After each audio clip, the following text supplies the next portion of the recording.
So a video popped up yesterday titled Chinese drone manufacturer DJI takes control over drone and crashes it. It's a wildly clickable title for certain.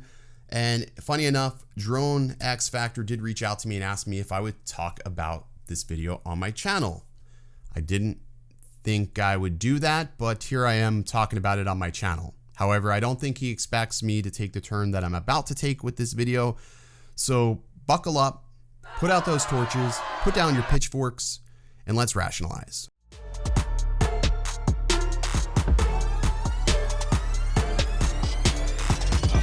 What's going on, everybody? My name's Original Dobo. If this is your first time here on my channel, I do drone and tech related content. So if that's at all interesting, please hit that subscribe button, or at the very least, drop a like on this video on your way out.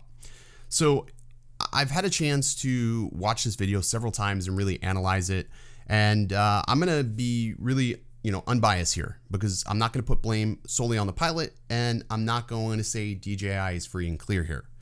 But we're not really seeing the full story here, because we can't see the full flight recording. We're only seeing the portion of where it starts and where it ends. When you first start looking over this clip and you see the drone flying, it's hard to make out, but it looks like this pilot is already within the TFR. And I'm making this assessment based upon the color of the water. It's dark blue. Typically DJI drones, when you see a TFR in the mapping, you will notice that it is light blue. This appears to be dark blue, and I'll have a couple of examples here so you can see exactly what I'm talking about. So it would typically appear that this pilot may have had enough time to get out of the way before this auto land began to initiate. It's also worth noting that there's all different types of TFRs. You have TFRs for VIP movement, you have TFRs for first responder movement, and then of course you just have your typical TFRs, which could be around airports. Disney has a permanent TFR, and ball games and sporting events all have TFRs. So these temporary flight restrictions aren't implemented by DJI. They're put out by the FAA in order to keep that airspace safe and prevent unwanted aircrafts from basically flying where they shouldn't be during these operations. So it's not like DJI puts this out. DJI puts like these restrictions out here, obviously to protect their brand and their brand image. And unfortunately, this time it costed somebody their drone. So looking over this footage, he definitely tried to escape this TFR. He raised altitude and he did everything he could to make it back. He was at about 6,000 feet at the time that the TFR took over, which is about 1.16 miles. So it wasn't like it was crazy far. I saw some people saying, well, he was beyond visual line of sight. Well, visual line of sight is, 3 miles visually that you can see the drone, or at least see the direction of the drone. So, I mean, that's really questionable. We've all done things that we maybe shouldn't have done, but the TFR is sort of that fine line. Like, I get it. People fly at night, people fly over people, but the TFR is something sort of like a set in stone. It's like one of the 10 commandments. We don't fly in a TFR. The fines for flying in a TFR are up to 1 year in prison or $100,000 fine. So it's really nothing to mess with whatsoever. As a pilot, you have responsibility to check your airspace prior to each flight and make sure that you understand your surroundings. I don't think that was done here, because if he did, he would have saw that the TFR was in place at 5 p.m. and maybe he would have scheduled his flight a little bit sooner. I mean, that's just irrational thinking. On the other end of the spectrum, DJI could implement better notification systems to be able to alert pilots that a TFR is approaching. You need to leave this area. But I don't necessarily agree with the auto landing. I think that there should be a return to home procedure at worst case scenario. At the very least, it's unfortunate he was flying over water when this did occur, because if he wasn't, maybe there would be a good shot for this drone to be salvaged, but that doesn't appear to be the case. But there's always two sides of the coin to look at. We can't complain about a manufacturer after we as a pilot make mistakes. You didn't pay attention. You didn't look at your airspace.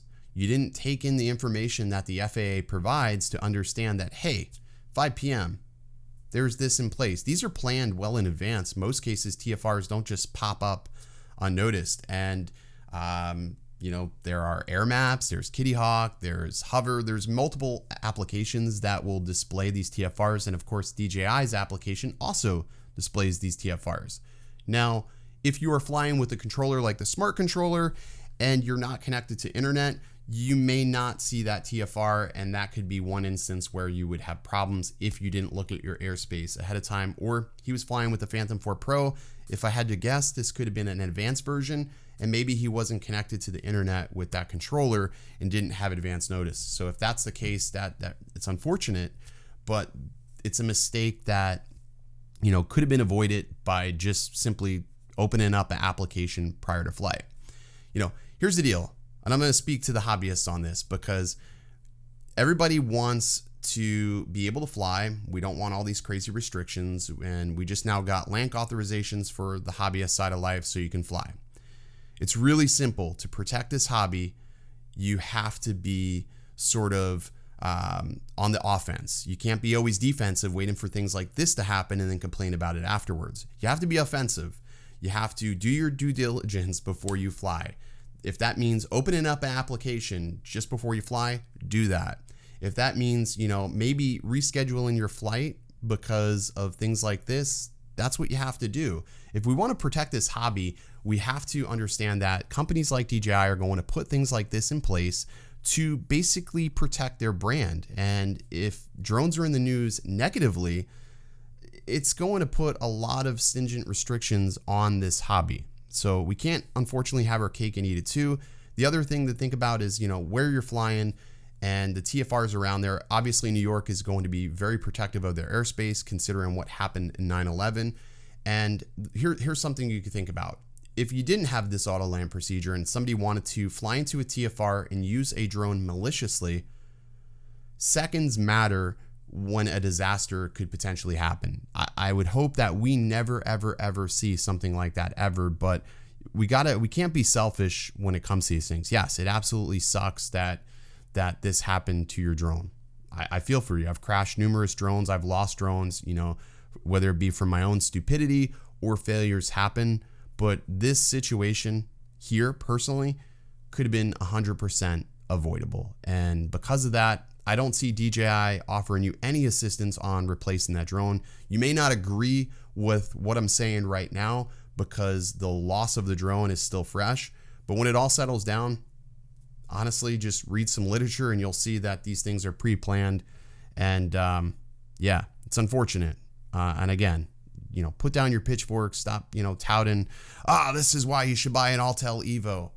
That's a pitchfork in my hand and a torch in this hand. That's not the right reason to buy any drone. If you're buying a drone specifically for that, evaluate why you're in this hobby, because if you are flying and creating a disruption in an area where you shouldn't be flying, you're a reason why these issues are happening and why it's becoming harder for pilots that are doing the right thing, being responsible, understanding their airspace, have so many damn issues flying. I can't feel sorry for people like that. But that's it. That's my rant. That's my take on this. And happy flying. Wait, I don't say that. Stay original.